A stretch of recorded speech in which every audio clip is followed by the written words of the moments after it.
nonton akun dulu, kemudian yang presentasi disiapkan ke kalian.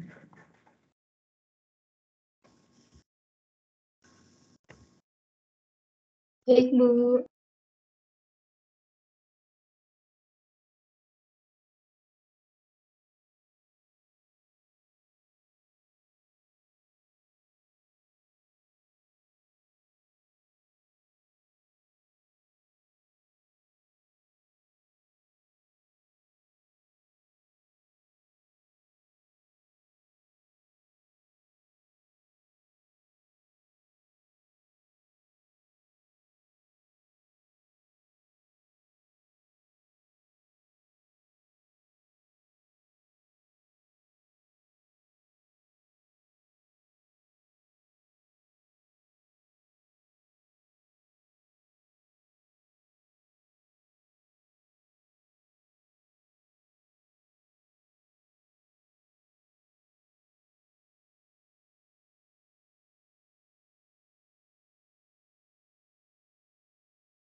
Baik, silakan. Yang presentasi hari ini siapa? Kelompok 6 dulu, Ibu. Oke. Ya.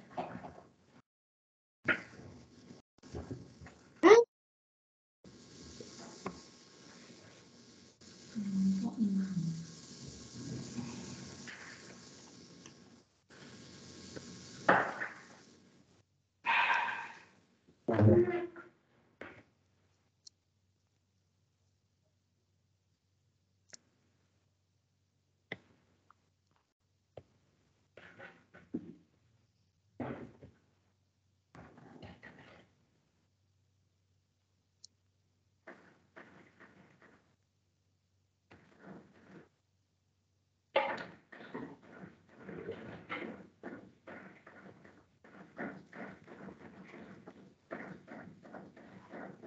Suaranya berisik ya. Berisik.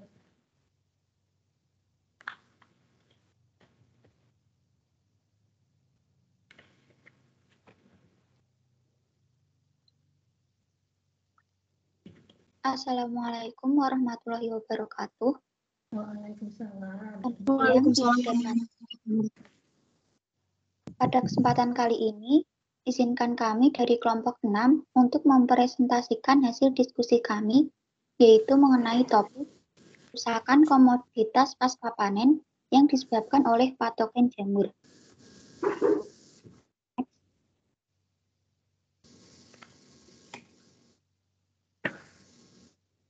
Pertama-tama, saya akan memperkenalkan anggota kelompok kami, yaitu yang pertama ada Naila Rizkia Sabila, yang kedua ada saya Siti Handani, kemudian ada Dinsa Brilian dan Chandra Aya Sofia.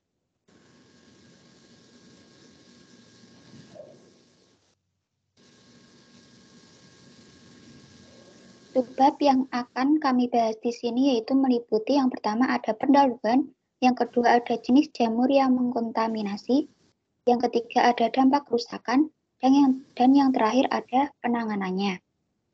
Selanjutnya akan dijelaskan oleh teman-teman saya. Kegiatan pertanian maupun hortikultura dapat menghasilkan komoditas yang beragam. Namun yang paling familiar dengan kita adalah bahan pangan.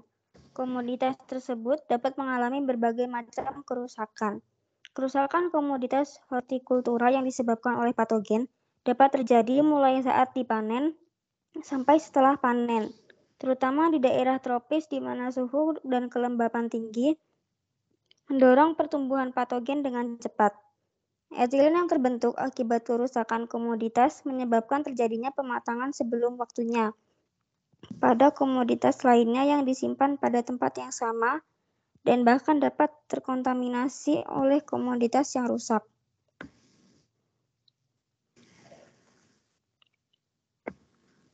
Kerusakan yang disebabkan oleh patogen didominasi oleh jamur, bakteri, dan virus. Namun kami akan membahas patogen jamur. Contohnya adalah jamur Fusarium oxysporum. Sering terdapat hubungan khusus antara tanaman inang dan patogen. Sebagai contoh, Penicillium digitatum yang hanya merusak jeruk, sedangkan Penicillium expansum menyebabkan busuk pada apel dan buah pir. Kerusakan komoditas dapat terjadi secara sempurna apabila diserang oleh sebuah atau beberapa mikroba patogen dan merusak jaringan.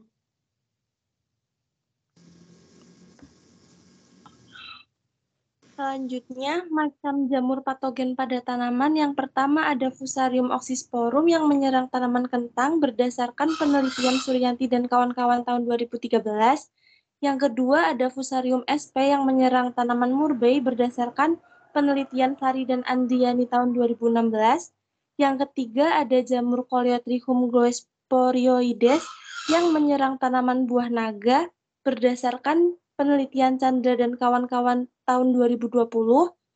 Yang kelima ada Neofusicoccum parvum yang menyerang tanaman buah naga berdasarkan penelitian Chandra dan kawan-kawan tahun 2020.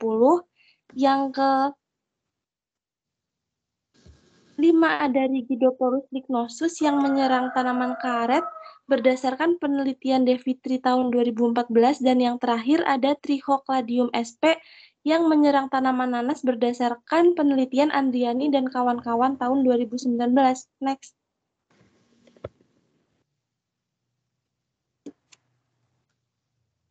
Yang pertama, jamur patogen yang sering dijumpai yakni jamur Fusarium oxysporum menyebabkan penyakit layu. Penelitian Suryanti dan kawan-kawan 2013 menyatakan bahwa penyakit yang paling banyak menyerang tanaman kentang adalah penyakit layu yang disebabkan oleh jamur patogen. Fusarium sp adalah penyebab penyakit layu yang menyerang tanaman kentang. Gejala layu umumnya dimulai dari daun yang lokasinya di bawah, dan selanjutnya berkembang ke arah atas akibat pangkal batang yang mulai membusuk. Daun yang layu akan menguning dan akhirnya mengering, walaupun daun pucuknya tetap tampak hijau. Yang kedua, ada jamur Coleotrichum glosporides yang menyebabkan busuk pada buah. Penelitian Chandra dan kawan-kawan tahun 2020 menyatakan bahwa gejala busuk pada buah naga disebabkan oleh jamur Coleotrichum glosporioides. Gejala yang timbul pada penyakit ini yakni buah naga yang berwarna kehitaman dan membusuk. Keparahan penyakit dihitung berdasarkan gejala yang ditimbulkan oleh jamur pada buah dan batang yang ada di lapangan. Faktor penyebab penyakit busuknya buah naga diantaranya adalah curah hujan. Yang ketiga, ada jamur Neofusicoccum parvum yang menyebabkan penyakit karat pada batang. Penelitian Chandra dan kawan-kawan 2020 menyatakan bahwa gejala karat pada batang buah naga disebabkan oleh jamur Neofusicoccum parvum dengan persentase serangan sebesar 55,06%. Gejala penyakit karat yang ditemukan di lapangan berupa bercak pada bagian batang buah naga. Yang keempat, ada jamur Rigidoporus lignosus yang menyebabkan penyakit jamur akar putih. Menurut penelitian Devitri 2014, hasil identifikasi jamur penyebab penyakit pada tanaman karet ditemukan jamur Rigidoporus lignosus yang menyebabkan penyakit jamur akar putih. Gejala serangannya yaitu mati mendadak seperti tersiram air panas pada musim hujan. Terbentuk buah lebih awal pada tanaman muda yang seharusnya belum cukup waktunya berbuah dan bertajuk tipis. Lalu daunnya ini akan berwarna hijau gelap kusam dan keriput. Permukaannya akan menelungkup. Apabila perakarannya dibuka, maka pada permukaan akar terdapat benang-benang berwarna putih kekuningan yang menempel. Bentuknya ini pipih menyerupai akar rambut yang menempel kuat dan sulit dilepas. Gejala selanjutnya, akar ini akan membusuk, lunak, dan berwarna coklat. Yang kelima, ada jamur Trichocladium sp menyebabkan penyakit busuk akar hitam. Penelitian Andriani dan kawan-kawan 2019 menyatakan bahwa jamur Trichocladium sp dilaporkan menyebabkan penyakit busuk akar hitam pada tanaman nanas. Hasil pengamatan gejala penyakit busuk akar hitam pada tanaman nanas yakni ditemukan 3 gejala serangan penyakit, yaitu bercak daun bulat beraturan, bercak daun tidak beraturan, dan layunya akar. Next.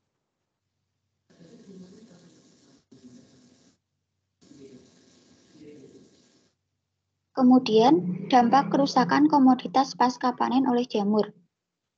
Penyakit pasca panen merupakan penyebab utama yang mendasari kehilangan pasca panen pada sebagian besar komoditas hortikultura. Nah, penyakit pasca panen pada buah dan sayur dipengaruhi oleh jenis komoditas dan kultivarnya, kematangan produk saat dipanen, kondisi penyimpanan dan transportasi, serta kondisi saat produk dipasarkan. Kondisi ini menyebabkan kerugian ekonomi selama pemasaran dan menjadikan produk segar tidak layak dikonsumsi.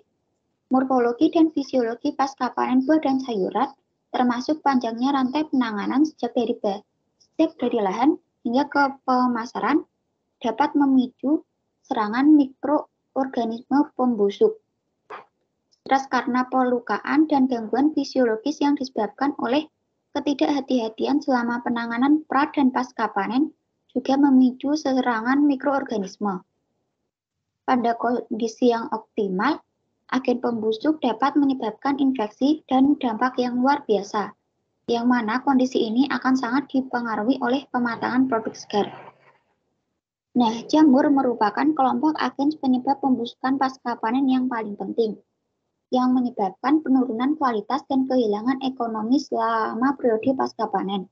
Kerusakan pasca panen yang disebabkan oleh jamur tidak hanya menurunkan nutrisi buah, tapi juga menyebabkan bahaya bagi kesehatan karena adanya mycotoxin yang diproduksi oleh golongan jamur tertentu. Beberapa jamur patogen seperti Coletrichum, Gliosporioides pada alpukat dan Botrytis cinerea, penyebab busuk pada stroberi, tergolong ke dalam patogen dengan infeksi laten yang menyebabkan kerusakan pasca panen yang signifikan selama penyimpanan. Infeksi laten sendiri merupakan suatu kondisi di mana patogen bersifat dorman pada jaringan tumbuhan dan kemudian menjadi aktif menunjukkan gejala penyakit di mana kondisi ini umum terjadi setelah panen, masa penyimpanan, transportasi, dan pemasaran.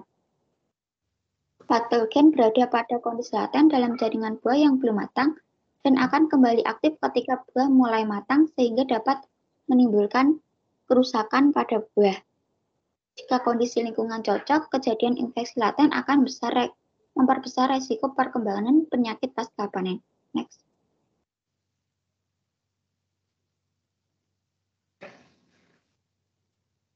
Baik, selanjutnya ada pengendalian kerusakan komoditas pasca panen yang menurut penelitian dari Aiko dan Mehta tahun 2015, pengendalian kerusakan komoditas pasca panen ini terbagi menjadi 3, yakni perlakuan fisik, kimia, dan biologis.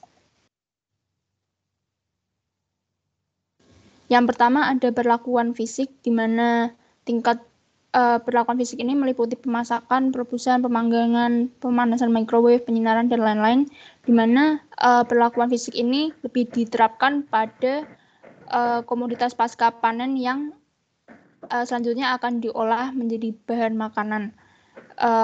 Mungkin bisa juga dikeringkan seperti cabai kering atau mungkin bahan-bahan pasca panen yang lain, di mana tingkat degradasi mycotoxin yang terdapat pada proses thermal ini tergantung pada faktor-faktor seperti suhu, kadar air, dan periode waktu. Tingkat degradasi aflatoksin yang lebih tinggi dapat dicapai ketika dipanaskan pada suhu 200 derajat dalam waktu yang lebih lama. Lalu kadar air ini juga berpengaruh, di mana kadar air yang tinggi maka tingkat degradasinya juga lebih efisien. Lalu dalam kondisi kelembaban, proses degradasi mycotoxin ini akan didekomposisi pada kelembaban yang mencapai 140 derajat.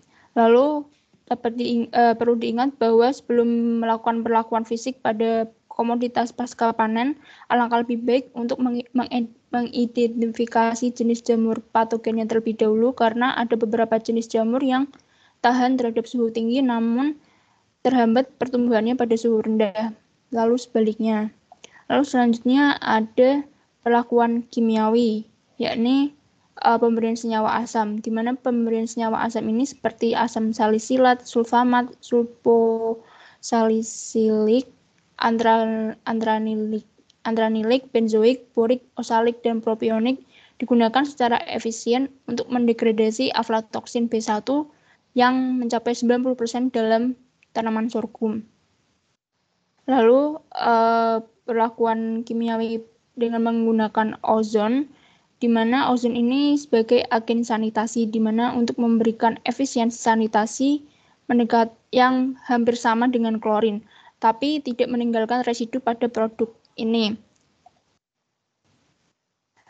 Lalu perlakuan ozon ini memiliki efek minimal pada kualitas nutrisi dan sensorik dari produk yang diolah, sehingga memberikan keadaan segar untuk waktu penyimpanan yang lebih lama. Saya mengambil contoh pada penelitian Yasin et al. Tahun 2015, di mana hasil penelitian ini menegaskan bahwa perlakuan ozon sebanyak 0,5 mikroliter dapat mengurangi kerugian apel yang disebabkan oleh jamur Penicillium expansum selama penyimpanan pasca panen. Pengurangan infeksi ini melalui biosintesis patulin selama periode penyimpanan yang diuji sangat signifikan dan tahan lama. Dengan demikian, ozonasi dapat menjadi bagian integral dalam pengolahan pasca panen buah dan sayuran untuk menyediakan produk yang aman dan berkualitas tinggi. Lalu ada perlakuan kimiawi nixtamalization, di mana ini adalah merupakan teknik orang tradisional Meksiko untuk membuat tepung jagung yang bernama masa, untuk selanjutnya dibuat menjadi kulit tortilla, di mana biji jagung atau jenis biji-biji lainnya akan dimasak bersama larutan alkalin. Dalam hal ini digunakan larutan jeruk nipis yang direndam dalam air dan direbus, lalu dicuci selama 2 kali untuk memastikan tidak adanya komponen organik yang tersisa dan juga tidak terjadi kelebihan alkali, di mana proses ini digunakan sebagai pengawetan biji jagung untuk selanjutnya diolah menjadi adonan lunak bernama masa tadi. Nah, untuk nixtamalization ini dilaporkan menjadi metode yang efisien untuk mendegradasi fumonisin, di mana biji jagung yang terkontaminasi fumonisin pada nixtamalisasi ini akan menghasilkan penurunan toksisitas fumonisin. Lalu selanjutnya ada perlakuan biologis, di mana terdapat pemberian mikroorganisme antagonis, rekayasa genetika, dan pemberian ekstrak tanaman yang bersifat fungisida. Saya akan menjelaskan langsung ke contohnya karena pasti saya yakin teman-teman sudah mengetahui secara pasti definisi dari ketiga perlakuan tersebut. Yang pertama ada pemberian mikroorganisme antagonis. Pada penelitian dari Aiko dan Mehta tahun 2015, mereka menggunakan bakteri seperti Flavobacterium aurantiacum B184 untuk menghilangkan aflatoksin dari Aspergillus parasiticus dan juga Aspergillus flavus. Dan ditemukan bahwa bakteri itu dapat menghilangkan aflatoksin B1 secara irreversibel, di mana degradasi aflatoksin B1 terjadi secara mineralisasi, di mana jamur tadi mendegradasi toksinnya sendiri. Lalu pada penelitian Gonzalez 2021, spesies Bacillus spp digunakan sebagai agen biokontrol karena mekanisme aksinya sebagai biofungisida. Nah, dalam jumlah besar, Bacillus ini akan menghasilkan sejumlah metabolit sekunder dengan aktivitas antagonis dan juga mengeluarkan protein anti jamur, lalu dan mengeluarkan senyawa volatil dengan berat molekul rendah yang dilengkapi dengan aktivitas anti jamur. Lalu penerapannya ada pada tanaman alpukat, di mana Bacillus subtilis ini dapat menempel berkoloni dan juga bertahan hidup di dalam buah. Lalu mereka akan menempel pada konidia dan hifa dari jamur Dothiorella aromatica.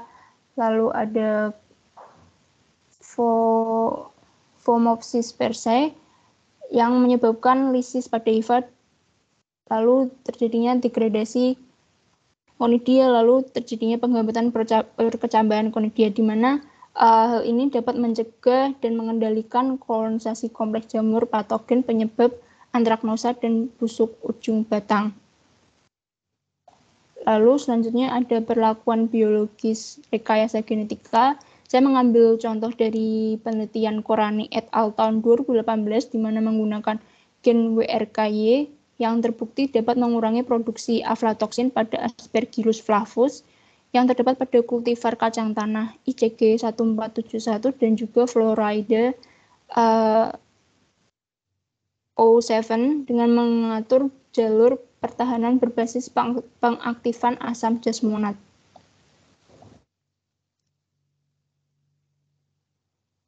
Lalu yang terakhir ada pemberian ekstrak tanaman pada yang bersifat fungisida di mana penggunaan tumbuhan sebagai agen anti jamur dianggap sangat aman bagi manusia dan juga ramah lingkungan. Di mana ekstrak tumbuhan ini seperti piperin dari lada hitam, lutein dan xanthophyllus dari marigold aztec, karotenoid dari buah-buah dan sayuran yang dapat menekan toksisitas dan mutagenitas aflatoksin B1. Saya mengambil contoh pada serbuk dan minyak atsiri dari Symbopogon citratus yang telah berhasil digunakan untuk menghambat kontaminasi aflatoksin B1 dan juga untuk menjaga kualitas benih melon selama penyimpanan. Nah, dari sini bisa disimpulkan bahwa perlakuan biologis ini bisa dilakukan lebih tepatnya pada saat prapanen, namun bisa juga diterapkan pada pasca panen, tapi dengan catatan tidak se-efektif dari prapanen. Next. Dari presentasi tersebut dapat disimpulkan bahwa kerusakan pada komoditas pasca panen dapat disebabkan oleh beberapa spesies jamur patogen. Kerusakan pasca panen tersebut tidak hanya menurunkan nutrisi buah, tetapi juga menyebabkan bahaya bagi kesehatan karena adanya mikotoksin yang diproduksi oleh golongan jamur tertentu. Untuk menghindari kerusakan tersebut, dapat melakukan beberapa perlakuan, baik secara fisik, kimiawi, maupun biologis.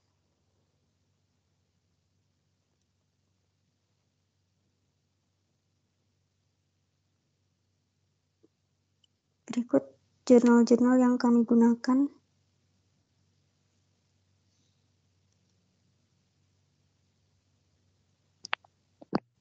Terima kasih. Sekian presentasi dari kelompok kami. Sekarang kami akan membuka sesi diskusi untuk teman-teman yang ingin bertanya, dipersilahkan. Saya selani sebentar ya. Kelompok berikutnya dulu, nanti diskusinya bareng-bareng. Baik, Bu.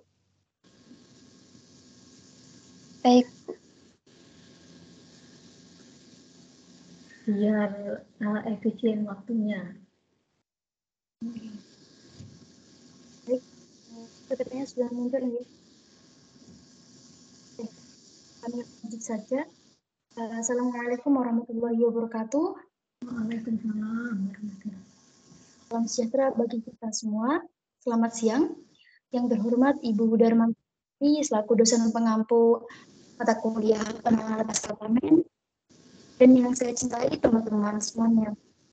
Pada kesempatan kali ini, kami dari kelompok 5 akan mempresentasikan hasil diskusi kami tentang kerusakan komoditas karena akibat serangan di insek tanah.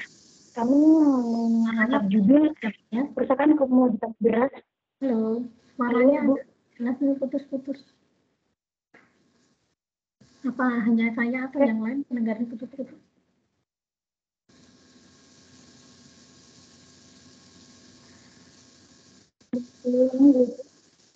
Dan ini kami mengangkat judul kerusakan komoditas beras pasca panen akibat serangan insekta.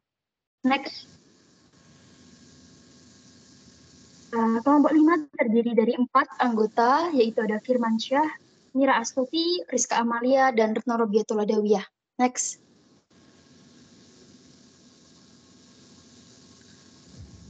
Seperti yang kita ketahui bahwa beras merupakan komoditas penting dalam sektor pertanian sekaligus makanan pokok bagi sebagian besar masyarakat Indonesia.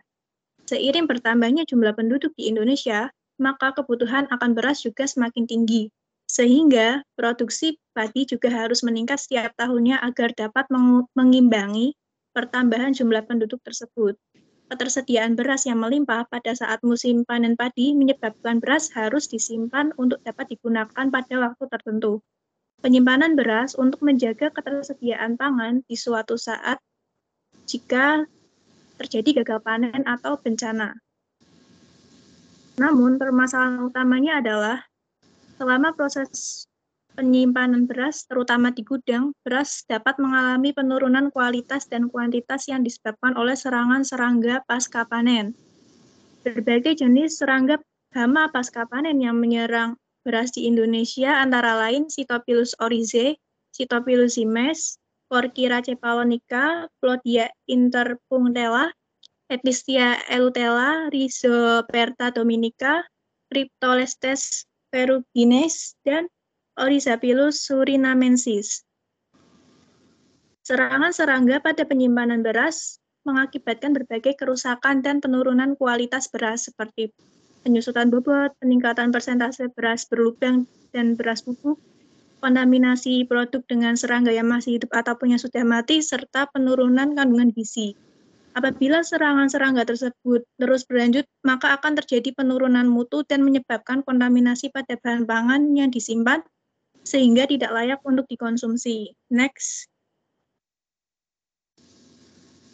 Baik, selanjutnya ada ketersediaan beras di Indonesia.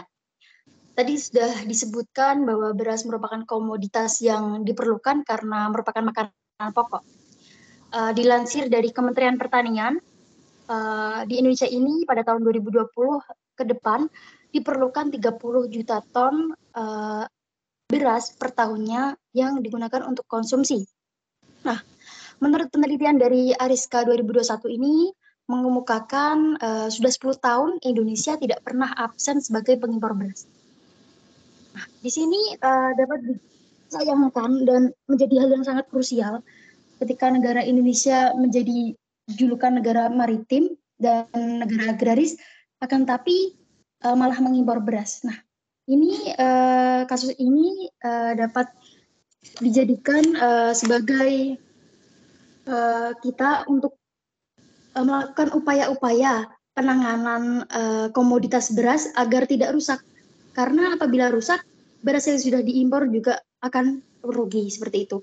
Baik beras impor maupun beras domestik yang dihasilkan petani Indonesia, yang dapat kita lakukan yaitu sama-sama melakukan penanganan pasca panen yang baik untuk beras agar memenuhi swasembada yang ada di Indonesia. Next.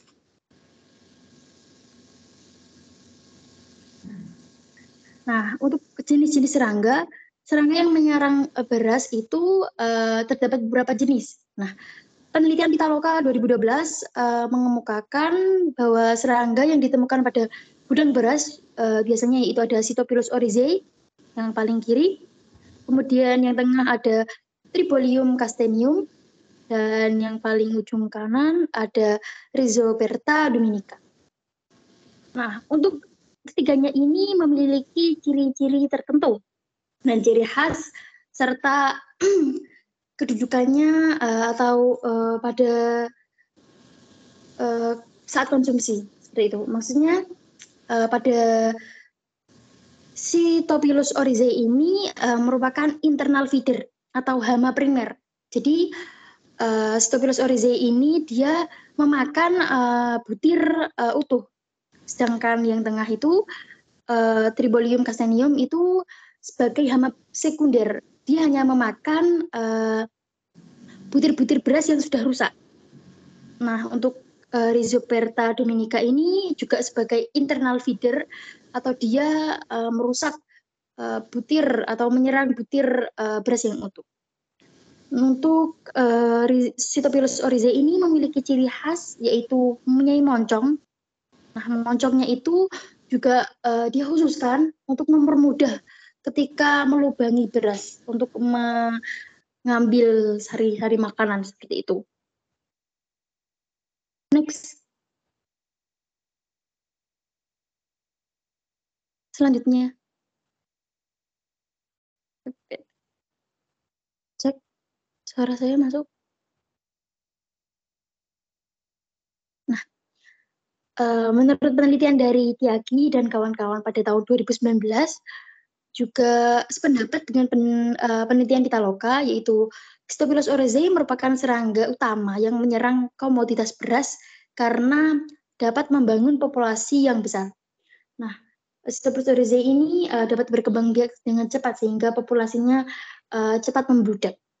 Gejala kerusakannya itu Sitophilus oryzae atau imago yang sudah dewasa akan menyerang biji atau menyerang butir beras, kemudian larvanya juga akan memakan biji beras, sehingga akan meninggalkan rongga-rongga besar atau biji akan berlubang. Next. Nah, untuk daur hidup dari serangga Sitophilus oryzae ini ada telur, kemudian larva, menjadi pupa, dan menjadi imago.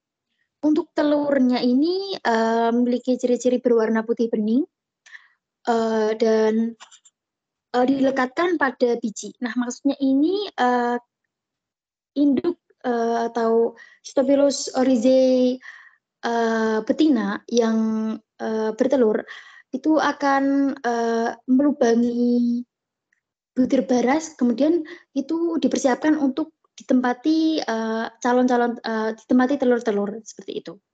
Kemudian telur juga menetas dalam 3 hari. Selanjutnya ada larva. Larva ini berukuran kurang lebih 2-3 mm, memiliki warna putih, jadi samar ya seperti butir-butir beras. Kemudian pupa. Pupa ini selama 6 hari, ada penelitian yang menyebutkan 8 hari. Kemudian pupa juga berkembang di dalam biji atau di dalam butir beras itu. Kemudian imago. Nah, imago ini adalah Sitophilus oryzae. Nah, ukurannya 2,5 mm sampai 3. Dapat terbang. Jadi kutu ini serangga ini dapat terbang. Untuk warnanya coklat kehitaman. Next. Nah, tadi sudah disebutkan sebagai serangga. Sekarang yaitu ada akibat dari serangga itu ada pastinya kuantitas dan kualitasnya akan menurun. Baik kuantitas berarti jumlah, maka mengalami beras yang terkena hama ini akan mengalami susut bobot. Sedangkan kualitasnya biasanya akan terlihat berasnya ada bubuk-bubuknya, kemudian baunya apa, warnanya pun akan berubah. Penelitian dari Pitaloka juga menyebutkan bahwa serangga hama dapat menyebabkan kerusakan yang bersifat langsung dan kerusakan tidak langsung. Nah, untuk kerusakan langsung ini berupa tadi pengurangan berat komoditas atau susut bobot, terus berkurangnya daya simpan, dan penurunan nilai gizi. Kemudian kerusakan tidak langsung seperti pemanasan internal, kemudian perpindahan kelembapan nisbi, pertumbuhan cendawan, serta kontaminasi yang ada. Untuk hasil penelitian Kumar 2017 menjelaskan bahwa serangan Sitophilus oryzae dapat hanya menyisakan perikard butir karena sisa masanya sudah dimakan oleh serangga tadi. Untuk penelitian Mas Tuti 2020 menjelaskan bahwa serangan hama akan mengubah warna keseluruhan bulir beras dari putih bening menjadi putih susu atau terdapat bubuk-bubuknya. Itu next. Selanjutnya, yaitu berbagai upaya pencegahan yang dilakukan untuk meminimalisir kerusakan akibat serangga pada padi pasca panen. Pencegahan pertama yaitu dengan tindakan mekanik. Tindakan mekanik tersebut memiliki tujuan untuk mencegah serangga hama menginvestasi komoditas simpanan beras dan mencegah serangga tersebut berkembang biak di gudang penyimpanan. Beberapa komponen kegiatan pencegahan diantaranya pemeriksaan kualitas awal komoditas sanitasi gudang dan lingkungan, pemeliharaan fisik gudang, kegiatan aerasi gudang, dan pengosongan gudang, sehingga area gudang terbebas dari debu, serangga, dan berbagai residu dari komoditas sebelumnya. Pemeriksaan awal komoditas termasuk melakukan sorting dan grading, serta aspirasi, sehingga dapat menghilangkan banyak fraksi serangga dan biji yang terinvestasi serangga. Biji yang sakit juga dibuang dalam pemrosesan ini. Aplikasi grading mampu memisahkan semua biji yang pecah dan rusak oleh serangga di lapangan. Selain menghilangkan serangga hidup dan beberapa tahapannya, juga dapat menghilangkan biji yang terinvestasi secara internal. Dengan demikian, biji yang terpotong atau biji yang rusak akan dibuang, sehingga mengurangi serangan oleh secondary feeder. Sanitasi gudang dan lingkungan serta pemeliharaan fisik gudang termasuk melakukan aerasi, pembersihan debu, jaring, kotoran, serpihan, tumpahan, dan lain-lain, serta pencucian gudang. Langkah-langkah sanitasi yang baik menjadi titik awal untuk keberhasilan program pengendalian hama pada gudang penyimpanan. Sanitasi yang buruk dapat mengakibatkan tidak hanya refugia serangga di tempat penyimpanan, biji-bijian yang memiliki potensi untuk berinvestasi ulang, tetapi secara tidak langsung dapat menurunkan keefektifan tindakan biologis, tindakan pengendalian kimia, dan metode atmosfer yang dimodifikasi. Seperti yang terlihat dalam gambar, berdasarkan penelitian Morrison dan kawan-kawan 2019, pada gudang dengan sanitasi yang buruk, yaitu garis merah, metode penggunaan feromon untuk mengganggu proses kawin hama memerlukan waktu yang lebih lama untuk menurunkan populasi ngengat sampai di bawah ambang batas. Pada gudang dengan sanitasi yang lebih baik, yaitu garis hitam, dibutuhkan waktu yang lebih pendek. Selanjutnya. Upaya pencegahan yang kedua yaitu dengan aplikasi insektisida. Aplikasi insektisida dilakukan sebelum masa penyimpanan, yaitu aplikasi pada gudang dan selama masa penyimpanan beras. Sebelum pengaplikasian dan insektisida, tempat penyimpanan harus dibersihkan dari debu, sisa-sisa barang, bahkan serangga agar tercapai efisiensi yang diinginkan. Selama masa penyimpanan dilakukan juga kegiatan spraying setiap 1 bulan sekali atau saat tingkat serangan hama skala ringan. Tabel berikut merupakan beberapa insektisida dan dosisnya yang digunakan pada gudang selama penyimpanan. Aplikasi larutan insektisida dengan bantuan sprayer menggunakan volume larutan yang cukup untuk membasahi permukaan lantai, dinding, dan menyemprot retakan dan celah. Untuk insektisida bubuk dapat dibungkus dalam bungkusan kain dan dimasukkan ke dalam kantong penyimpanan. Selanjutnya,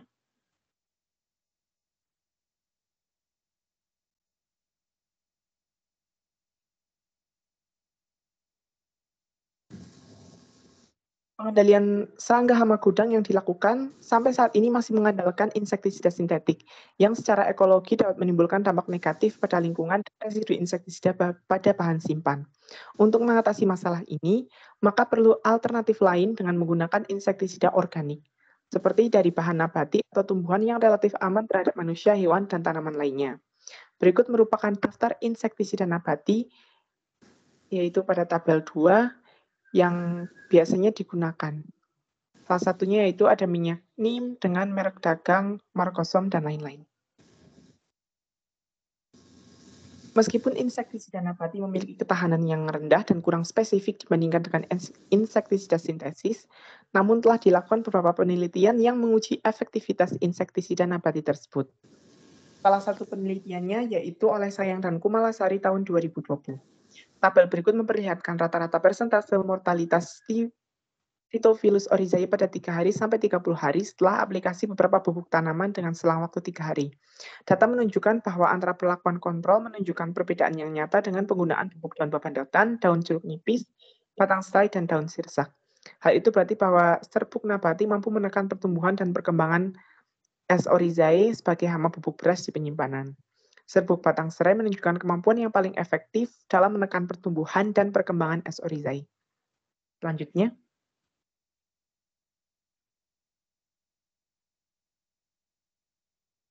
upaya pencegahan yang ketiga adalah fumigasi. Fumigasi merupakan proses pengendalian hama menggunakan fumigan dengan cara pengasapan. Fumigasi dapat dilakukan secara rutin setiap 2 atau 3 bulan sekali atau saat tingkat serangan hama skala sedang hingga berat. Metode fumigasi memiliki banyak keuntungan seperti membantu dalam pembasmian semua serangga yang bersembunyi di retakan dan celah-celah, selain mereka yang menginvestasi biji dalam kantong. Berikut merupakan beberapa fumigan yang biasa digunakan.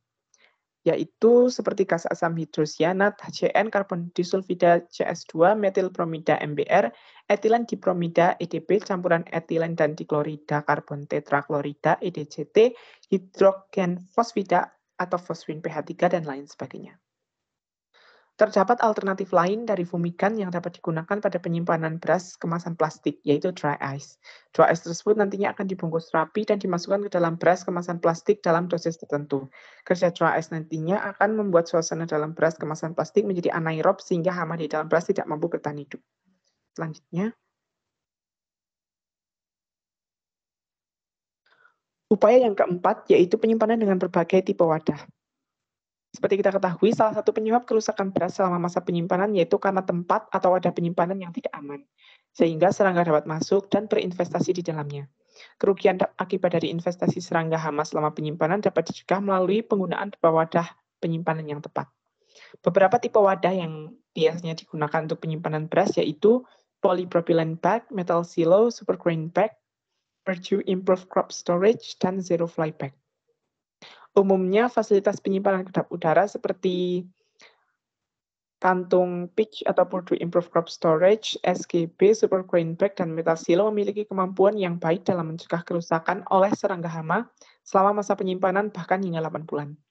Gambar di samping memperlihatkan persentase rata-rata jumlah kerusakan biji-bijian yang tercatat pada perlakuan penyimpanan yang berbeda selama musim penyimpanan 2014-2015 di Duale Extension Planning Area Malawi berdasarkan penelitian oleh Singano dan kawan-kawan 2019. Berdasarkan data, jumlah kerusakan tertinggi terdapat pada biji yang disimpan pada perlakuan polypropylene bag. Sementara itu, fasilitas penyimpanan kedap udara metal silo, Purdue Improved Crop Storage, dan Supergrain Bag, yaitu MS, PICS, dan SGB, mampu mempertahankan kerusakan biji tetap rendah, bahkan setelah penyimpanan selama 32 minggu dengan rata-rata level kerusakan biji 19,3%, 3,6%, dan 19,2%. Selanjutnya, upaya pencegahan kelima yaitu penyimpanan pada suhu yang rendah atau suhu dingin. Suhu adalah salah satu faktor lingkungan utama yang mempengaruhi proses fisiologis, tahap hidup, perilaku, dan populasi arthropoda termasuk serangga. Serangga umumnya memiliki lower development threshold, yaitu suhu ambang batas di mana perkembangan dan aktivitas lain dari spesies serangga tertentu berhenti, sehingga hal itu dapat dijadikan acuan untuk menentukan zona suhu penyimpanan yang aman. Manipulasi gudang atau tempat penyimpanan dengan suhu rendah atau dingin tersebut adalah metode pengendalian hama non-kimia yang utama, dan dapat dilakukan dengan mengalirkan udara dingin dari lingkungan atau memindahkan biji dari satu kompartemen silo ke kompartemen silo lainnya. Blower udara dingin yang dipasang di silo harus dinyalakan sampai panas produk berkurang di bagian atas. Mempertahankan suhu rendah atau suhu dingin di gudang atau silo tersebut sangat penting karena dapat memperlambat perkembangan dan aktivitas hama biji-bijian yang disimpan. Selanjutnya, berdasarkan pemaparan yang telah disampaikan, dapat disimpulkan bahwa yang pertama serangan serangga menimbulkan berbagai kerusakan pada beras pasca panen, yaitu penyusutan bobot, penurunan kandungan gizi, kontaminasi, serta penurunan kualitas seperti beras tidak utuh, beras berlubang, beras bubuk. Rasanya menjadi tidak enak, warna tidak putih bersih, serta bau apek.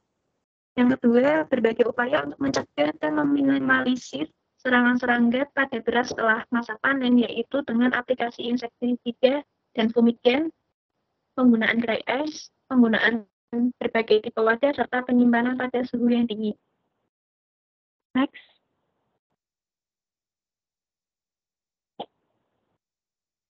Berikut merupakan daftar pustaka yang kami gunakan. Terima kasih.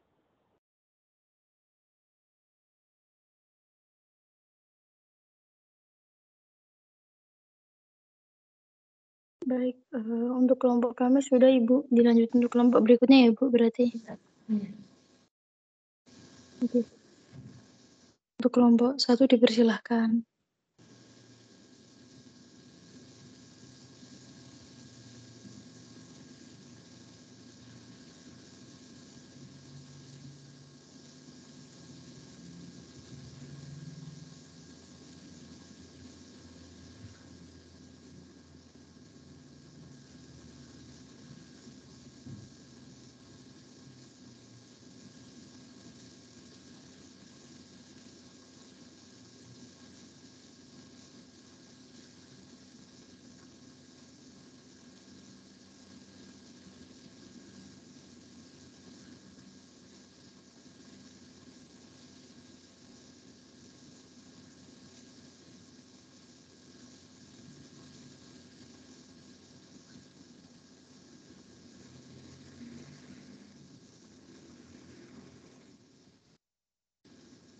Monggo, silakan.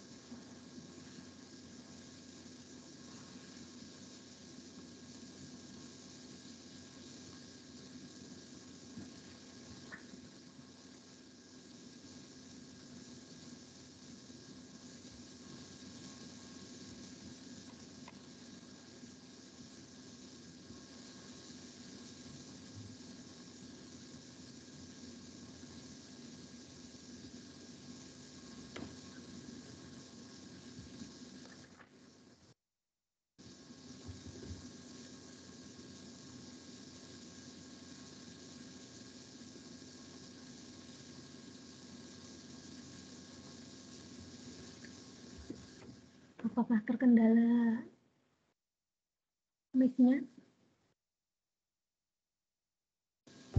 Sebelumnya apakah sudah kelihatan, Ibu? Oh, sudah. Assalamualaikum warahmatullahi wabarakatuh. Selamat siang. Yang terhormat kepada Ibu Sri Darmanti selaku dosen pengampu mata kuliah penanganan pasca panen. Saya di sini mewakili teman-teman saya mempresentasikan hasil diskusi kami mengenai kerusakan fisiologi pada buah dan sayuran serta solusi permasalahannya. Sebelumnya kelompok kami terdiri dari Abdul Hafid, Agita Kristia Ciputra, Laila Sylvia Rohmah, dan Sriwartini. Kerusakan fisiologi. Kerusakan fisiologi merupakan kerusakan jaringan yang tidak disebabkan oleh serangan patogen atau oleh kerusakan mekanis. Kerusakan ini sebagai respon terhadap keadaan lingkungan yang kurang menguntungkan atau defisiensi zat makanan selama pertumbuhan dan perkembangan. Untuk faktor-faktor kerusakan fisiologi tersendiri terdapat dua faktor, yaitu faktor lingkungan dan defisiensi atau overnutrisi. Untuk faktor lingkungan sendiri terdapat suhu, cahaya, dan kelembapan. Next.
Tidak ada suaranya ya?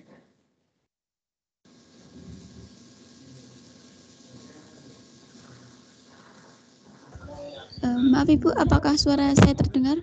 Nah, sekarang terdengar, tadi tidak terdengar. Ya.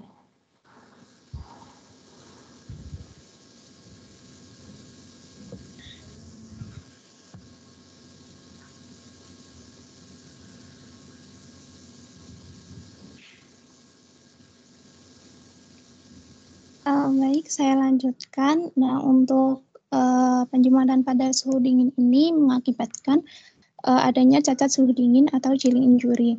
Nah, suhu penyimpanan yang rendah ternyata tidak menurunkan semua aspek metabolisme.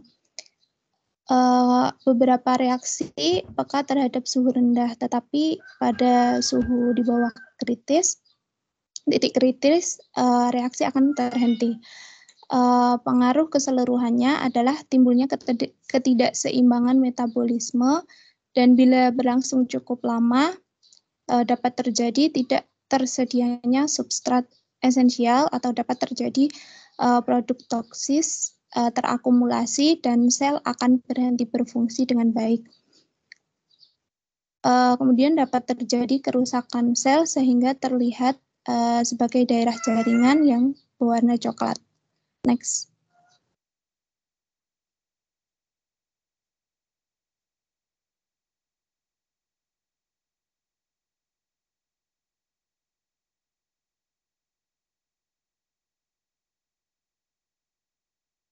Berikut adalah tabel gejala cacat suhu dingin pada beberapa macam buah-buahan.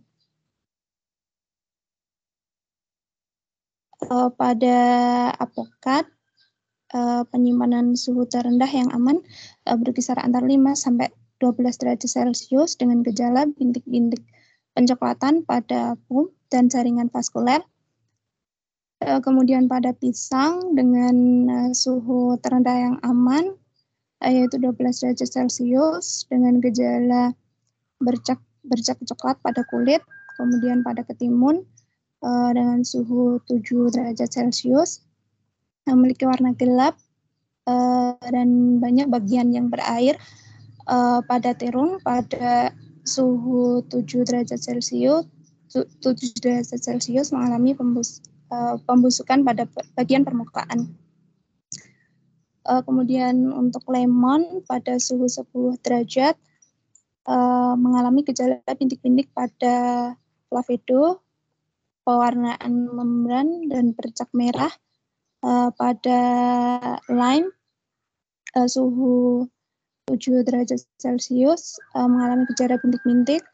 Kemudian pada mangga pada suhu 5 sampai 12 derajat Celcius mengalami gejala pencoklatan pada areal tertentu. Kemudian pada melon dengan suhu 7 sampai 10 derajat Celcius mengalami bintik-bintik dan juga busuk pada permukaan. Pada buah pepaya dengan suhu 7 derajat Celcius mengalami gejala bintik-bintik berair pada tempat tertentu. Kemudian pada nanas dengan suhu 6 sampai 10 derajat Celcius mengalami gejala daging coklat atau hitam. Kemudian pada tomat dengan suhu 7 sampai 12 derajat Celcius memiliki gejala bintik-bintik, juga serangan alternaria. Next.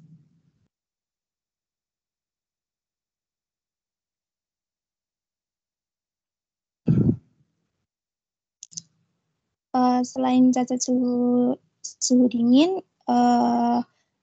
suhu yang dingin ini menyebabkan cacat suhu beku atau freezing injury yang disebabkan oleh terjadinya pembukuan pada jaringan dan pembentukan kristal es pada suhu di bawah titik beku. Next.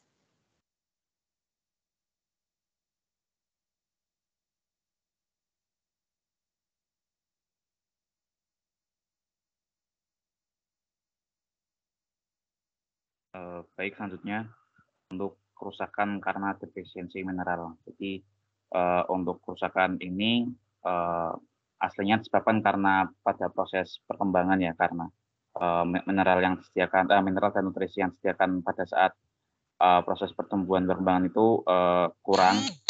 Jadi pengaruhnya ke produk di akhir nanti ketika panen dan pasca panen. Jadi buah yang mengalami defisiensi mineral itu kebanyakan mengalami gejala munculnya warna coklat atau pencoklatan. Kerusakan ini penyebabnya banyak sekali, seperti kekurangan mineral kalium, kalsium, karbon, nitrogen, dan masih banyak lagi. Tapi pada umumnya itu kebanyakan gejalanya muncul warna kecoklatan, kehitaman, seperti terus nekrosis, dan ya masih sekitar di situ. Next.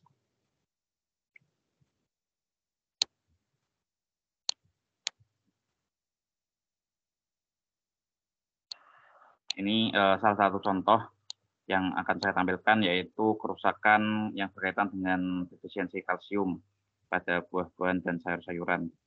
Pada apel ini kerusakannya yaitu munculnya lubang, kemudian lentisel pada buah apel itu sendiri menjadi berwarna, terbentuk noda, pecah, retak, serta akan lebih rentan rusak pada suhu yang rendah, dan rusak juga di bagian dalam. Jadi tidak hanya di bagian kulit buahnya saja, tapi juga di bagian dalam, di bagian daging buah. Kemudian terjadi kerusakan senesens, ini bukan kerusakan senesens, tapi kerusakan senesens ya. Jadi senesens yang terjadi itu lebih cepat. Senesens sendiri yaitu kematian sel yang terprogram. Jadi buah apel ini lebih mudah rusak, yang biasanya mungkin bisa disimpan dalam waktu lebih lama, karena defisiensi kalsium ini menjadi lebih cepat rusak pada penyimpanan. Kemudian ada alpukat, muncul noda pada bagian ujung buah, ada buncis, ada terjadi nekrosis, dan selanjutnya itu masih banyak yang seperti saya sebutkan, masih pada sekitaran terjadi pencoklatan, muncul noda, retak, nekrosis, seperti itu. Lanjut.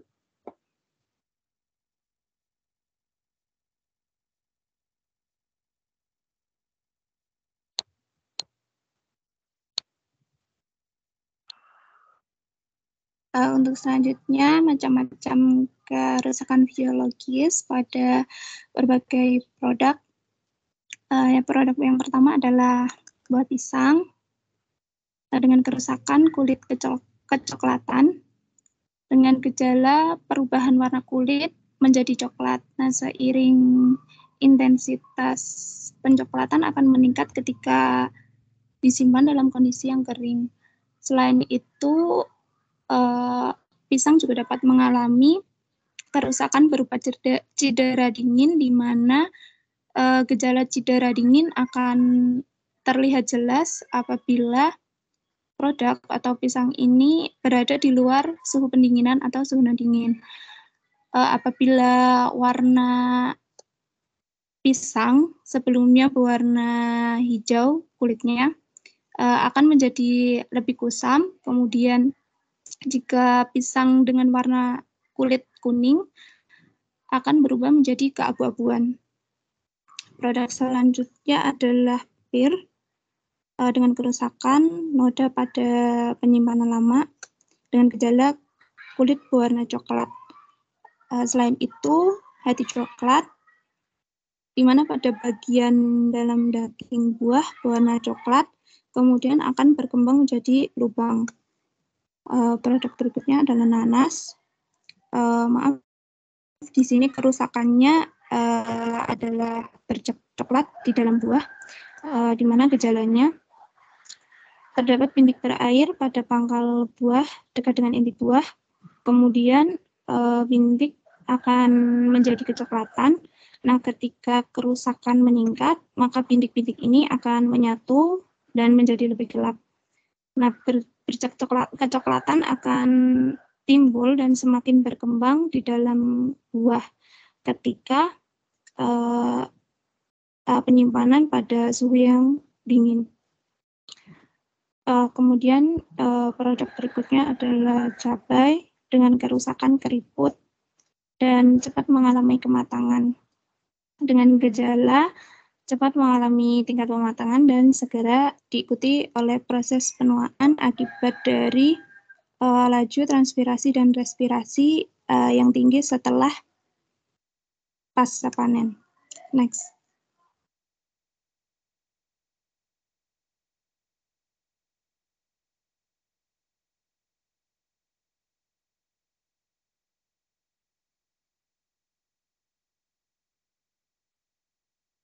Baik, selanjutnya kita menuju ke solusi permasalahan. dari berbagai mungkin kerusakan dan kecacatan yang telah dipaparkan di awal tadi pada pasca panen. Nah, diperlukan teknologi pasca panen atau penanganan pasca panen secara baik dan tepat. Nah, di sini ada beberapa penanganan pasca panen yang dapat dilakukan, yaitu yang poin pertama ada manajemen suhu, lalu yang kedua penyimpanan, lalu yang ketiga sortasi dan grading, ini kayak tipu mungkin, dan juga yang keempat itu ada pengemasan. Yang pertama, untuk poin pertama itu ada manajemen suhu. Nah, manajemen suhu ini di mana kita perlu tahu bahwasanya suhu ini akan berperan sangat penting di dalam kerusakan suatu produk hortikultura. Nah, di mana suhu yang meningkat biasanya itu akan mengakibatkan peningkatan proses fisiologi pula. Seperti tadi contohnya respirasi dan transpirasi. Dan juga bisa juga meningkatkan aktivitas dari mikroorganisme. Nah, maka dari itu diperlukan penentuan suhu yang tepat untuk masing-masing produk hortikultura. Jadi masing-masing buah dan sayuran itu tidak sama untuk penentuan suhu penyimpanannya atau manajemen suhunya itu pasti berbeda-beda. Nah, dikarenakan di sini respon dari masing-masing buah dan sayuran itu pasti berbeda-beda tiap suhu yang ditentukan gitu. Seperti misalnya di sini menurut Sujata dan Visaniasa tahun 2017 di mana aktivitas enzim pada buah dan sayuran itu biasanya akan menurun pada suhu di atas 30 derajat Celcius. Namun ada beberapa enzim yang enzim tersebut itu berada pada suhu di atas 35 derajat Celcius itu masih aktif. Dan inaktifnya itu malah berada pada suhu sekitar 40 derajat Celcius atau 40 derajat Celcius ke atas. Nah, lalu yang kedua di sini ada penyimpanan. Di sini penyimpanan dilakukan pada pasca panen, pada penanganan pasca panen dilakukan untuk tujuan mengendalikan laju respirasi, transpirasi, dan juga untuk mempertahankan suatu produk dari infeksi penyakit atau berbagai macam kerusakan. Nah, penyimpanan ini juga berhubungan dengan manajemen suhu tadi, di mana penyimpanan dengan suhu tertentu itu juga berpengaruh terhadap kualitas produk hortikultura. Namun kembali lagi tidak ada suhu penyimpanan yang ideal untuk semua macam buah dan sayuran. Jadi pada masing-masing buah dan sayuran itu bisa berbeda untuk suhu penyimpanannya, tergantung dari buah dan sayuran tersebut. Lalu di sini juga buah dan sayuran itu tidak tahan terhadap suhu dingin. Yang tidak tahan terhadap suhu dingin itu dapat diketahui umur simpan maksimumnya jika disimpan pada suhu mendekati titik beku jaringan dari buah dan sayuran tersebut. Lalu sebaliknya, jika buah dan sayuran yang memiliki sifat mudah rusak atau respirasinya berlangsung dengan cepat, itu membutuhkan suatu perlakuan yang dinamakan pre-cooling atau membutuhkan perlakuan pendinginan segera setelah pemanenan buah atau sayuran tersebut. Begitu. Nah, di sini juga terdapat suatu perlakuan penyimpanan pendinginan beberapa macam. Yang pertama ada pendinginan kamar, yaitu yang pendinginan yang biasa dilakukan dengan produk yang berada di dalam kotak atau peti kayu atau plastik, itu dimasukkan ke dalam ruangan pendingin. Lalu ada pendinginan dengan udara bertekanan, di mana pendinginan pada buah dan sayuran itu diperlakukan dengan cara udara dingin itu ditarik melalui pengemasnya, dan peti-peti yang menjadi tempat pengemas itu, nanti yang udara tersebut akan mengenai komoditi secara langsung. Lalu yang ketiga ada pendinginan hidro atau mungkin air yang menjadi peran utama di dalam pendinginan ini. Lalu ada pendinginan dengan kotak es. Jadi pendinginan ini caranya biasanya dilakukan untuk mempertahankan buah dan sayuran dalam proses pengangkutan atau transportasi dari satu tempat ke tempat yang lain. Lalu juga ada pendinginan vakum. Nah, lalu yang ketiga di sini kita beralih ke poin sortasi dan grading. Sortasi ini dilakukan untuk tujuan memisahkan antara buah yang memiliki penyakit, cacat, luka, atau bahkan busuk. Itu dipisahkan dengan buah yang sehat dan bersih. Gitu. Lalu untuk grading, ini bertujuan untuk mengkelompokkan atau mengklasifikasikan buah itu berdasarkan warna atau ukuran, atau bentuk buah dan juga beratnya, sehingga diperoleh itu buah atau sayuran yang seragam.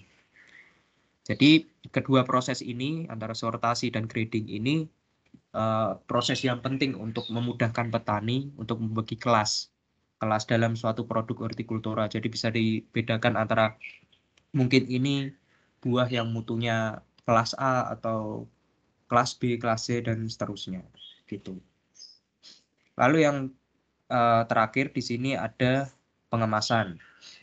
Nah, pemilihan pengemasan yang tepat ini dalam suatu produk hortikultura itu akan berperan penting untuk menambah keuntungan bagi petani maupun konsumen, karena komoditi nanti dapat dipertahankan dalam keadaan segar, minim kerusakan.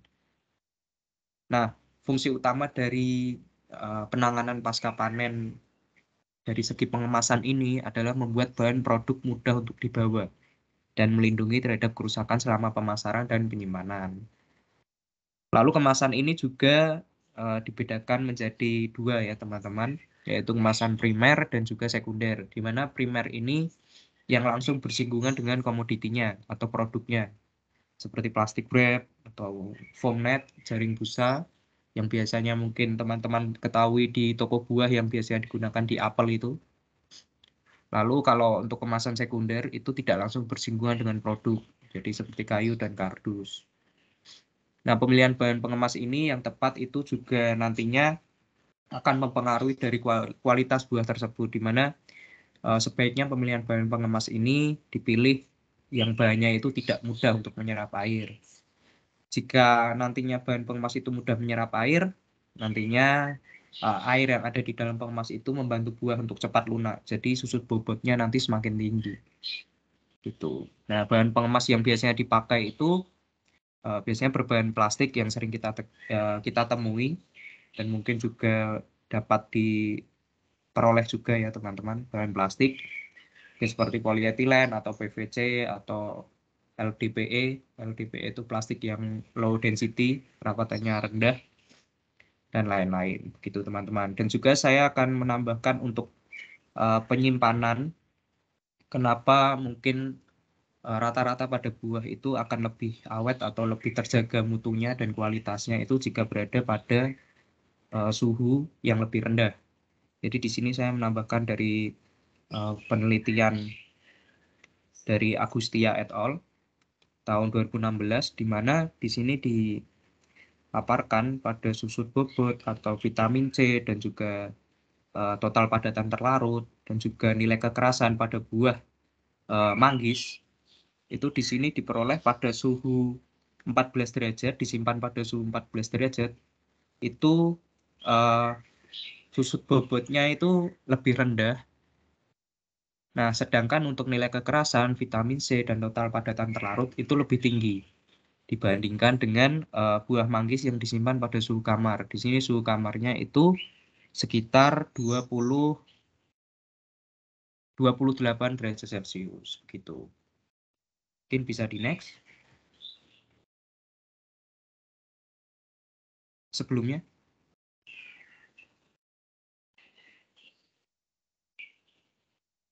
Mungkin sebelumnya lagi.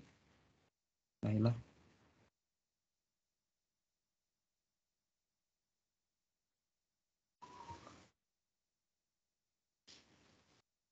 Nah, ini ada tabel yang menunjukkan laju respirasi dari berbagai macam buah dan sayuran.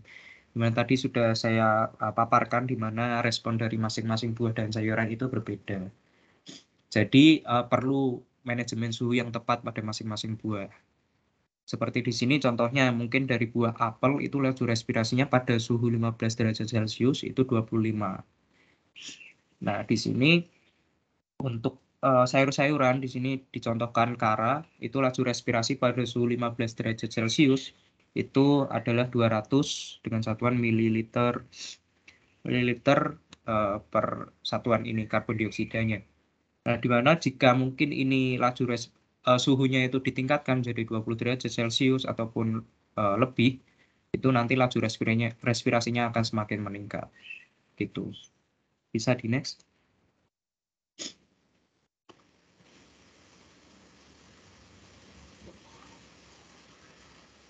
Nah, ini mungkin untuk menambahkan yang tadi sudah sedikit dijelaskan di mana Di sini contoh seperti alpukat. Di sini buah alpukat itu penyimpanan suhu terendah yang aman bagi buah alpukat di sini berkisar di antara suhu 5 sampai 12 derajat Celcius.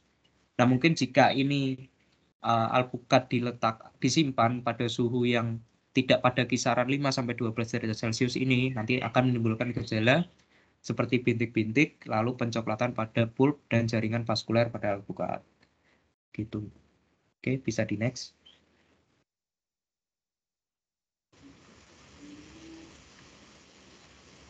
Oke, mungkin sekian presentasi dari kelompok 1. Saya kembalikan ke moderator, ke Retno mungkin. Referensinya belum ya?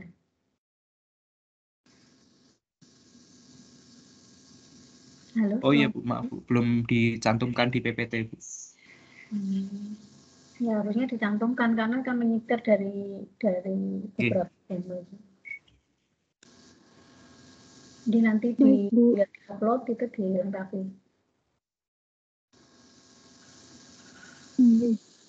Buat selanjutnya sesi pertanyaan ya Bu. Iya, monggo. Untuk selanjutnya ada sesi pertanyaan. Kepada penanya bisa raise hand dan ditujukan untuk kelompok mana. Ada kelompok 6 tentang kerusakan patogen, kelompok 5 kerusakan insekta, dan kelompok 1 kerusakan fisiologis. Jangan lupa saya tambahkan, sebutkan nama dan kelompok berapa, bertanya ke kelompok berapa, gitu ya. Oke, Ibu.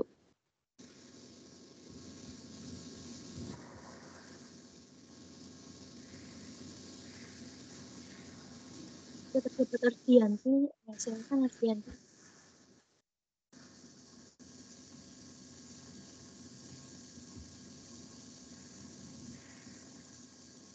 Ardianti.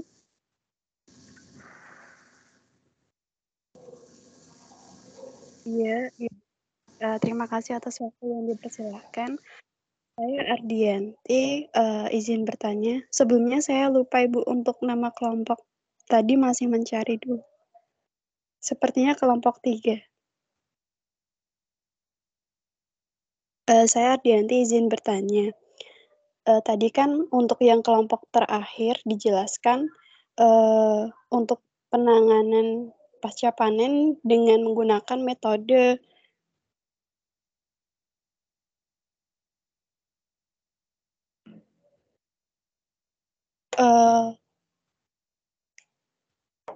menggunakan metode melalui es pada distribusi buah dan sayur. Nah, itu bisa dijelaskan nggak, Mas, bagaimana tata cara penggunaan es atau pengaplikasian es itu pada buah dan sayur pada proses distribusi buah dan sayur?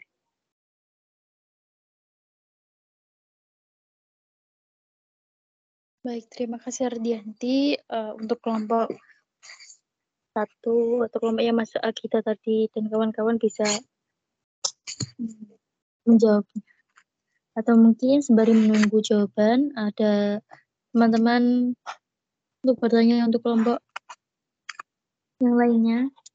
Persilahkan. Atau dari Ibu. Oh iya, dari Desi. Oke. Desi, silakan. Ya, sebelumnya terima kasih atas kesempatan yang sudah diberikan. Saya Desi Fatmala dari kelompok 3. Izin bertanya ke kelompok yang tadi pertama presentasi.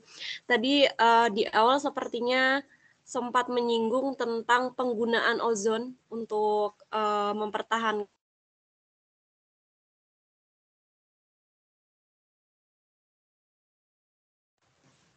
Suaranya hilang.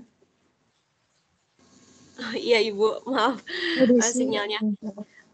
Tadi di awal sempat disinggung mengenai penggunaan ozon untuk mempertahankan kualitas.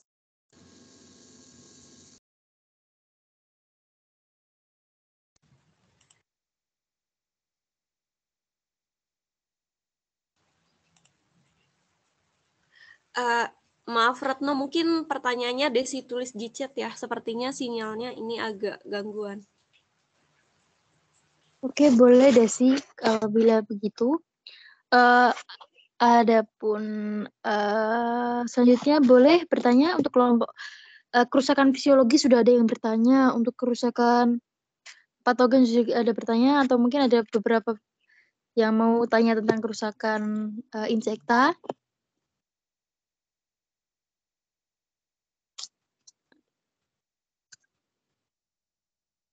Nah, sebentar, B.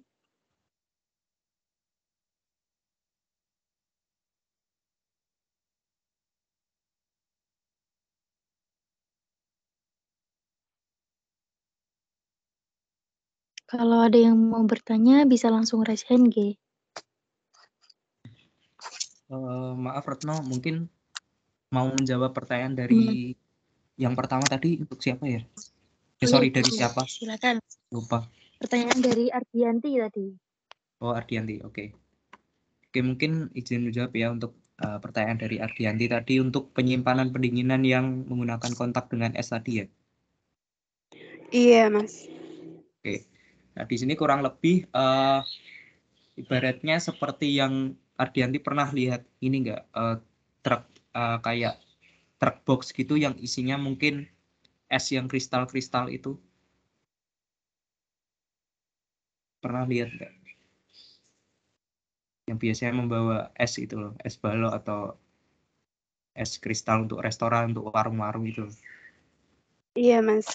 Nah, itu kurang lebih sama seperti itu. Jadi buah dan sayuran itu dimasukkan di dalam kendaraan pengangkut tersebut. Nanti kontak dengan esnya itu caranya itu kurang lebih itu disemprot pada bagian dalam truknya atau mungkin ada lapisan es tersendiri. Jadi tidak mudah untuk mengalami kontak dengan udara luar gitu. Kurang lebihnya mekanismenya seperti kayak truk yang tadi yang memuat es balok atau es kristal tadi. Begitu Ardianti. Apakah sudah paham? Izin menanggapi, Mas.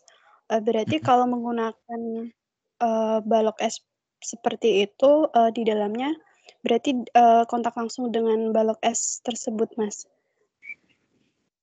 Ya, jadi bukan balok tapi bongkahan es kecil gitu kayak disemprotkan jadi seperti kayak lapisan saja di dalam tempat pengangkutnya itu di dalam box yang truknya itu. Gitu. Jadi langsung kontak dengan si produk hortikulturanya itu dengan buah dan sayurannya.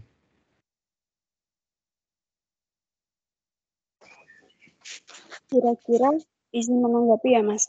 Kira-kira kalau menggunakan teknik seperti itu dapat bertahan berapa lama ya, Mas? Dan apakah kalau misalnya antar kota itu efisien atau tidak terkait dengan kualitas buah dan sayurnya? Oke, terima kasih Ardianti. Nah, kalau untuk berapa lamanya di sini untuk literaturnya mungkin saya belum mendapatkan ya. Kalau untuk lebih ke detail apakah itu efektif untuk pengiriman ataupun transportasian di dalam kota ataupun luar kota itu saya belum menemukan literaturnya begitu. Mungkin di sini bisa dijadikan alternatif ini yang pendinginan kontak dengan es ini dijadikan alternatif yang perlakuan pre-cooling tadi. Jadi penanganan pendinginan segera setelah pemanenan begitu. Jadi buah dan sayuran itu tidak mengalami peningkatan secara drastis dari laju respirasi dan transpirasinya. Begitu Ardianti. Iya, Mas. Baik. Terima kasih atas penjelasannya. Oke Ardianti, sama-sama.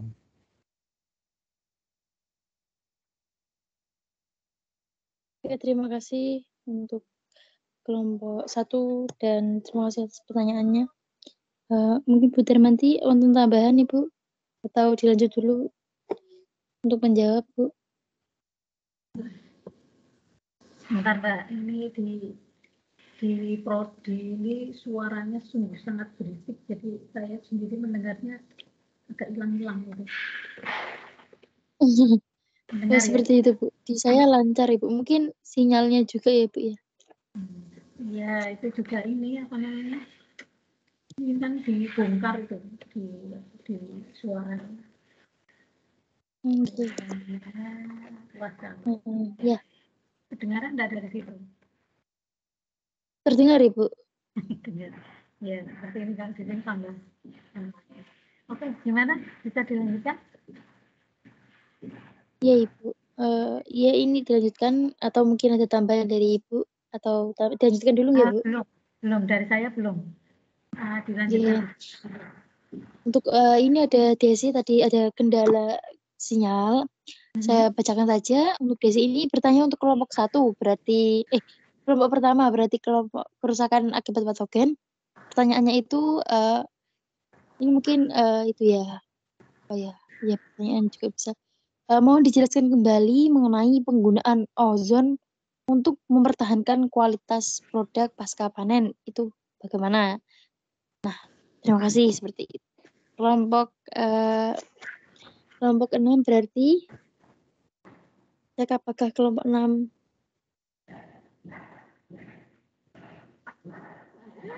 bagi kelompok 6 yang sudah bersedia menjawab bisa menjawabnya. Dan sembari menunggu ada mungkin teman-teman yang hendak bertanya lagi.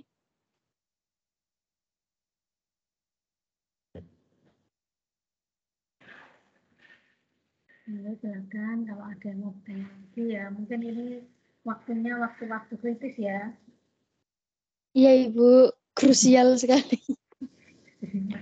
Tapi kalau udah nanti di kampus itu sebenarnya merasa tidak kritis. Artinya lebih nyaman untuk bekerja daripada di rumah. Di rumah ngantuk.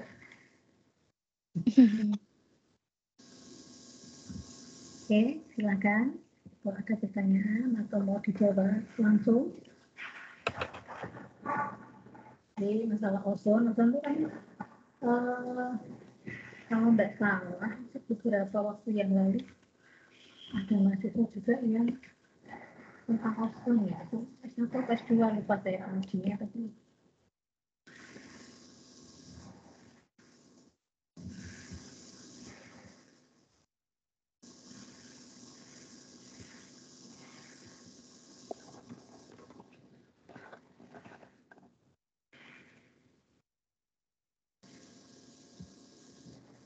dari ini tadi pertanyaan ke kelompok 3 ya, kelompok 3, kelompok 6 ya, dari kelompok 3 ke kelompok 6 ya nggak salah. Iya, Bu. Iya, saya tunggu kelompok 6.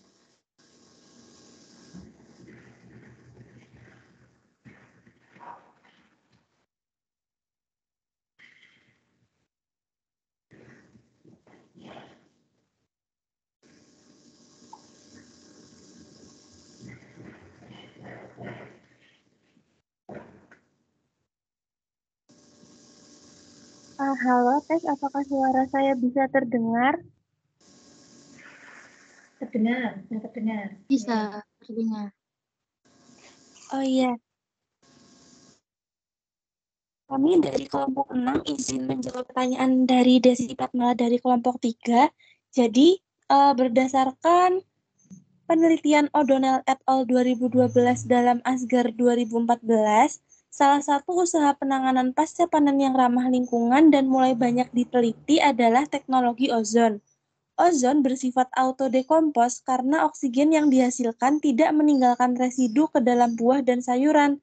Selain itu, ozon juga mudah terurai menjadi oksigen normal ketika terkena sinar matahari. Nah, pengaplikasian gas ozon disebut ozonisasi pada penyimpanan. Nah, iya. Lalu alat ozonizer yang digunakan ini mempunyai kemampuan output maksimal 1,38 kali 10 pangkat minus 4 ppm per detik. Jadi buah yang telah disortir ini dimasukkan ke dalam chamber yang dilengkapi selang penghubung aliran gas ozon dengan alat ozonizer. Pengoperasian alat menyesuaikan perlakuan yang diinginkan. Di sini waktu paparan ozon ini masing-masing yaitu 0, 20, 40, dan 60 detik. Lalu setelah dipapari oleh ozon, buah dikemas menggunakan plastik PP yang dilengkapi perforator dengan 5 lubang dan disimpan pada suhu berkisar 1,4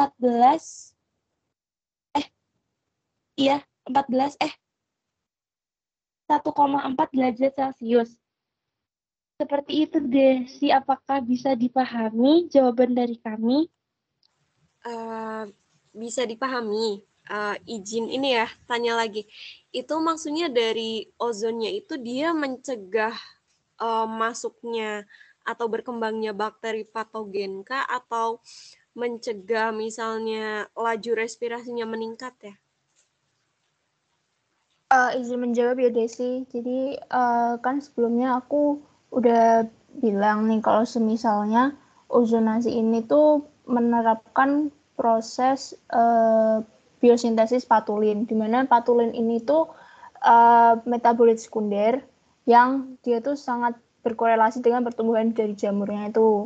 Nah, jadi perlakuan ini tuh bisa menghambat dari tadi kan contohnya aku udah nyontohin tuh apa penicillium expansum yang bisa mengurangi tingkat produksi dari mikotoksin itu sendiri gitu. Bapak sudah menjawab? Oke. Udah menjawab. Terima kasih ya kelompok 6. Oke, terima kasih juga Desi.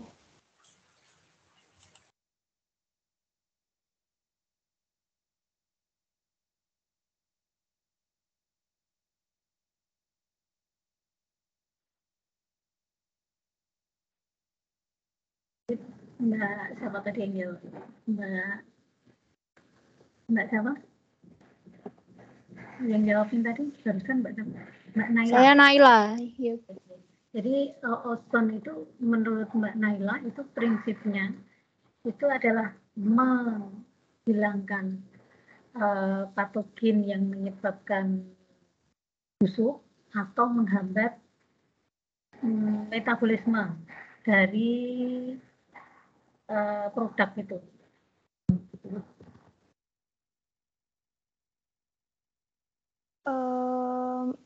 Menghambat itu Bu.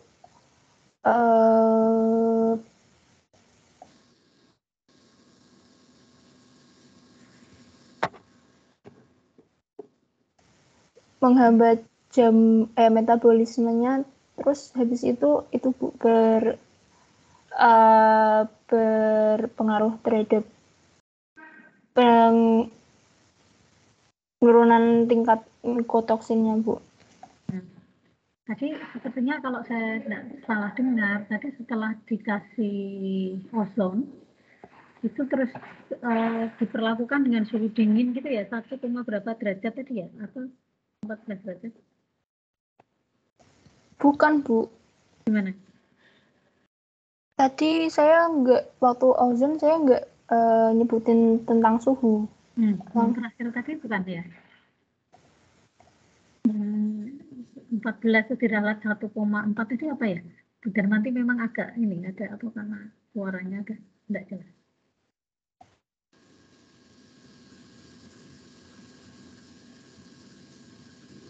Izin menjawab Ibu.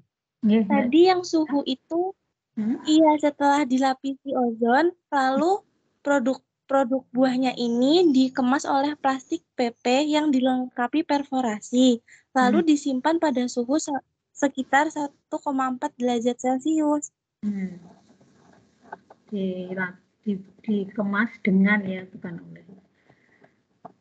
Ya, berarti Mbak Naila, tadi kalau menurut Bu Darmanti, itu ozon itu fungsinya bukan untuk menghambat atau menurunkan laju metabolisme produk seperti tadi Mbak Adianti ya yang tanya, tetapi lebih semacam desinfektan. Jadi yang tadi membunuh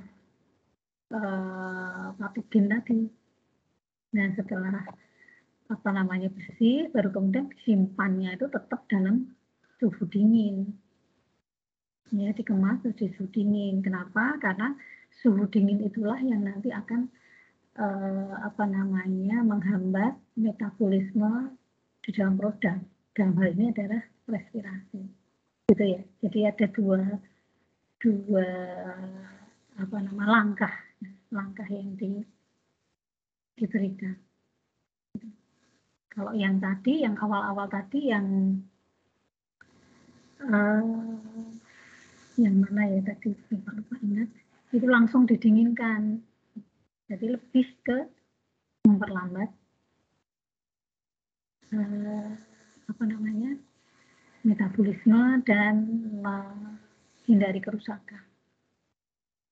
Gitu. Ini masih ada waktu lagi, Mbak Retno?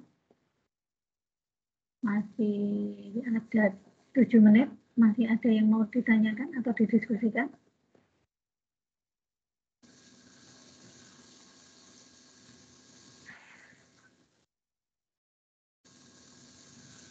Halo?